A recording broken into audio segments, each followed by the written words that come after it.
Megumi fell to an unknown destination, and he summoned an owl, which picked him up. Itadori orders Sukuna to help him with this curse, because if he dies, so does Sukuna. He offers to switch places with him, but in that case, he'll finish off his buddy first, and then the wench.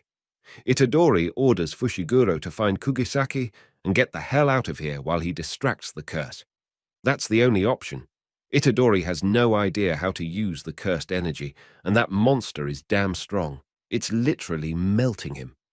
Meanwhile, somewhere in the basement, other curses are taunting Kugisaki, but Fushiguro manages to arrive in time and snatches her from the monster's jaws with his frog. Itadori is in big trouble at this time. He can't do anything to this monster. He thinks too much of himself.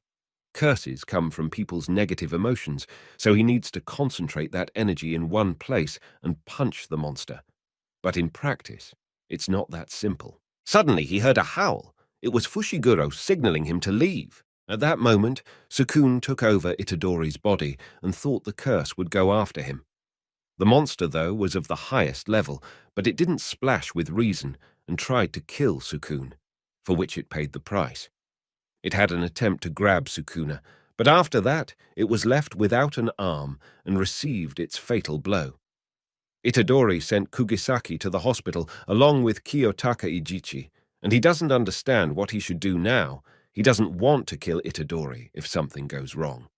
Surprising fact for Sukuna, it equates to a special level of curse, just like the monster he quartered and scattered on the wall.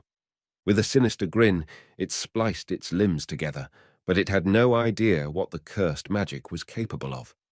Sukuna summoned a demonic shrine and cut that monster into small pieces, and then he pulled one of his fingers out of it. Sukuna had had enough of this and called out to the kid to take over his body again, but Itadori didn't respond.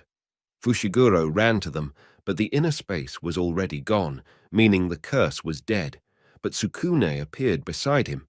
He ripped out Itadori's heart because he can live without it, and if Itadori switches places with him, he will die immediately. He then ate his finger, and now he's ready to kill Fushiguro. The only thing that makes us equal in this world is our inequality. Fushiguro is sure that Itadori will return, even if he has to die. Right now, he must do whatever it takes to get Itadori his body back. Sukuna is much stronger than him, so Fushiguro will have to take him on by stealth, combining different techniques and acting out of the box. Even so, Sukuna rips his kite with one swing, grabs it, and flings it high into the sky. And if it weren't for the owl, Fushiguro would have blended into the landscape from Sukuna's incredibly strong blow. It's not clear what to do. All of his shikigami were exhausted, and he had lost his jade dog from the last curse. Sukuna has figured it out and doesn't even plan on taking back Itadori's heart. Fushiguro's strength is also running low, but his spirit is strong, and because he doesn't give up even in a critical situation, Itadori is slowly starting to come to his senses. He tells why he didn't want Itadori to be killed, simply because he's a good person. This brought him to his senses, but he only had enough strength to thank Fushiguro, and then he died without his heart. It turns out that the curse that Sukuna killed was a planned action by some group of mages to see what Sukuna was capable of. Kyoto Ijichi has no doubt about it. Gojo-sensei is furious at what the top mages have done to his students. He is willing to kill every one of them for his students. The Dr. Shoko Ijiri enters Itadori's room. He was already dead, so Sensei allowed the autopsy to be done, the main ones to do some good. Outside, Fushiguro and Kugisaki were discussing what had happened. At that moment, Fushiguro's acquaintance, Maki Zenyin, approached them. She was a sophomore. Panda and Toga Inumaki, her classmates, were also with her. They had come here for an exchange program with Kyoto College. It lasts for 2 days, and on the first day the college students fight team against team, and on the second day they fight one-on-one. That's right, wizard against wizard. Usually sophomores fight, but there's a shortage of sophomores, and the time for the fight is now. There was nothing left for them to do but accept this challenge so as not to shame the honor of their fallen comrade. But from the conversation of those who made the mess in the prison, it becomes clear that Itadori is still alive, and so is Sukuna along with him. Gojo-sensei shouldn't have become a teacher at all because he's just not suited for the position, but he has a dream. Meanwhile, somewhere in his subconscious, Itadori is trying to get revenge on Sukuna, who in fact killed him. It was more like childish fooling around for Sukuna. As resourceful as Itadori is, he's not even a mage yet.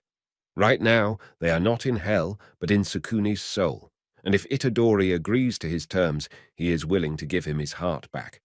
Sukuna decides to change his mind because something interesting is about to happen very soon.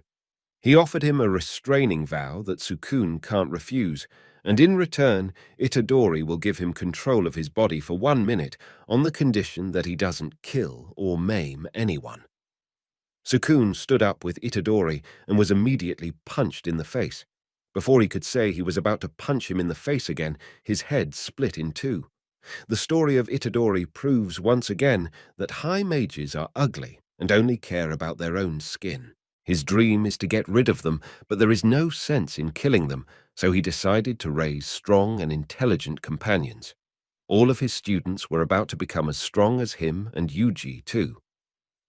When the doctor was ready to begin the autopsy, Itadori stood up and Sensei Gojo and Kiyotaka Ijichi's jaws dropped. Sensei's own joy overpowered his surprise, and Itadori looked as if nothing had happened and high-fived his mentor. Gojo asked a doctor not to change the reports for the time being and to pretend as if Itadori was really dead, to train him until the top brass decided to deal with him again. That very top brass already knew that they hadn't killed Yuji and couldn't. They could only seal him in a special artifact gate of confinement. At the sight of those who entered the cafe, one of the waiters immediately ran away and on the way told the chief that he was quitting. It was very hot near this customer, although the air conditioning was working.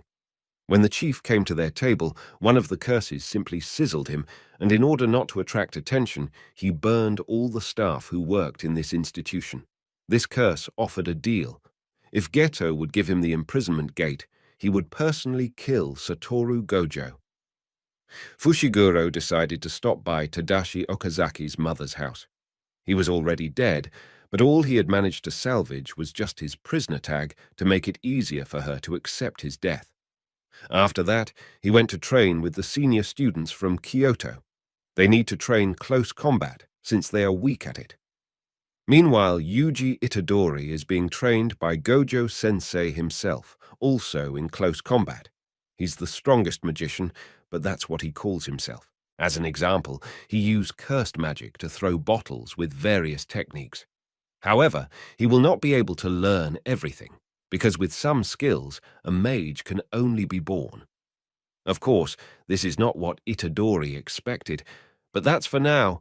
In time, his body will learn the cursed techniques of Sukuna. Of course, it will be hard for him to become a mage, but his forte is in close combat, and even that has already been done somehow. And while Kugisaki was being tossed from side to side by Panda and Inumaki, Fushiguro was getting really pissed off by everything for some reason.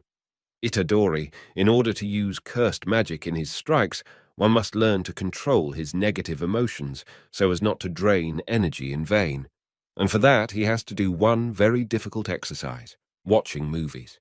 He'll have to watch movies 24 hours a day, from recognized masterpieces to third-rate participants and tearful French movies. But he won't be watching them alone. He'll be watching them with a damn bear. It's one of the director's puppets, and she confirmed it with a punch to Itadori's jaw.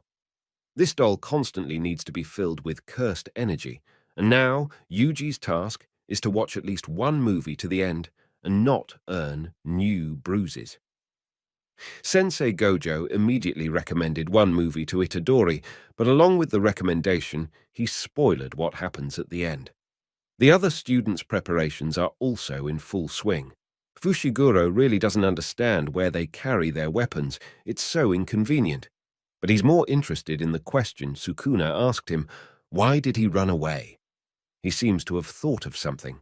Itadori has already started his first movie, but instead of enjoying it, he got another bruise. Meanwhile, Kugisaki went to get a new tracksuit, but got lost. Gojo-sensei had to go, but before he left, he asked Itadori if he had made any deals with Sukuna in exchange for his heart. Itadori remembered that there had been something like that, but he couldn't remember the exact deal they had made. When Satoru Gojo was on his way to meet the principal, he felt something strange, and somewhere outside of town, he asked to stop the car and ordered Kiyotaka Ijichi to leave alone. Just a couple minutes later, a curse came down from the sky which burned the entire staff in one of the cafes. It thinks too highly of itself and underestimates Sensei's power. It's a special level curse, but for some reason, it's not in the database. It's time to have some fun. Thank you for your viewing. If you liked the manga recap, then don't forget to subscribe to the channel and put a like under this video. Also, write in the comments which moment you liked the most. The title of the manga is Jujutsu Kaisen, chapters 7 through 14. See you in the next video.